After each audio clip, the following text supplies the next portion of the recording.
الحمد لله نحمده ونستعينه ونستغفره ونؤمن به ونتوكل عليه ونعوذ بالله من شرور أنفسنا ومن سيئات أعمالنا من يهده الله فلا مضل له ومن يضلله فلا هادي له ونشهد أن لا إله إلا الله وحده لا شريك له ونشهد أن سيدنا ومولانا محمدا عبده ورسوله أرسله بالحق بشيرا ونذيرا بين يدي الساعة من يطع الله ورسوله فقد رشد ومن يعصهما فإنه لا يضر إلا نفسه ولا يضر الله شيئا أما بعد فإن خير الحديث كتاب الله وخير الهدي هدي محمد صلى الله عليه وآله وسلم وإن خير الأمور عوازمها وشر الأمور محدثاتها وكل محدثة بدعة وكل بدعة ضلالة وكل ضلالة في النار. أعوذ بالله من الشيطان الرجيم. بسم الله الرحمن الرحيم. يا أيها الذين آمنوا إذا نودي للصلاة من يوم الجمعة فاسعوا إلى ذكر الله وذروا البيع ذلكم خير لكم إن كنتم تعلمون.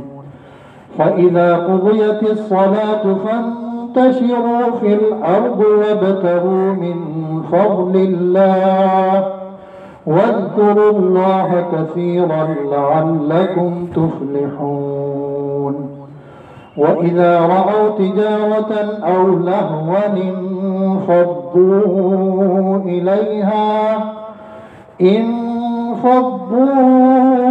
إليها وتركوك قائما.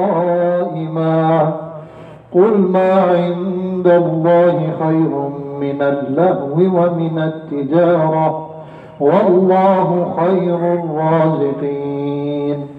صدق الله العلي العظيم ونفعني وإياكم بآياته والذكر الحكيم إنه تعالى جواد كريم ملك بر رؤوف رحيم.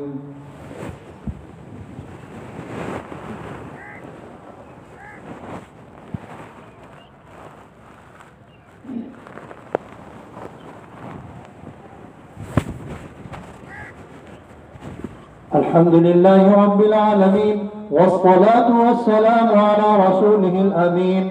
أما بعد فيا معشر المسلمين قال الله تعالى في كتابه الكريم أعوذ بالله من الشيطان الرجيم بسم الله الرحمن الرحيم إن الله وملائكته يصلون على النبي يا أيها الذين آمنوا صلوا عليه وسلموا تسليما. اللهم صل على سيدنا ومولانا محمد بعدد من صلى وصام. اللهم صل على سيدنا ومولانا محمد بعدد من قعد وقام.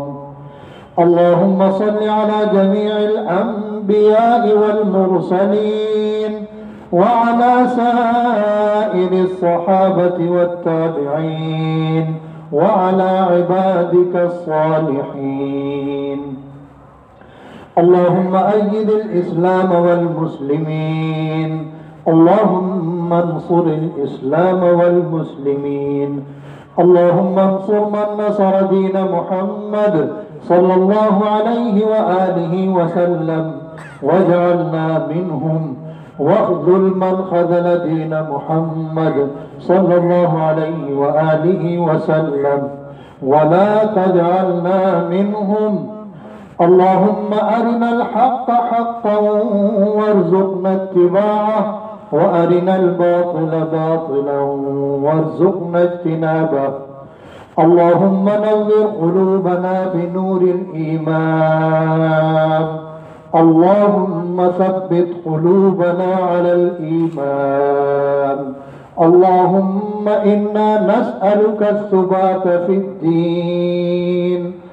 اللهم إنا نعوذ بك من الفتن ما ظهر منها وما بطن. اللهم إنا نعوذ بك من جهد البلاء ودرك الشقاء وسوء القضاء وشماتة الأعداء. اللهم إنا نعوذ بك من البرص والجنون والجذام ومن سيء الأسقام.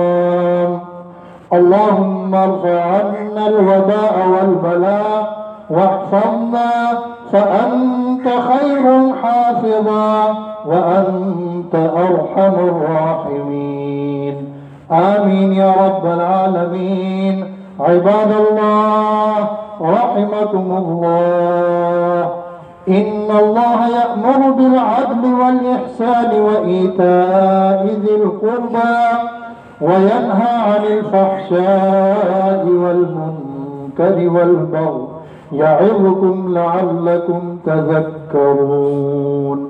اذكروا الله يذكركم ودعوه يستجب لكم ولذكر الله تعالى أعلى وأولى وأعز وأجل وأهم وأعظم وأكبر، والله يعلم ما تصنعون.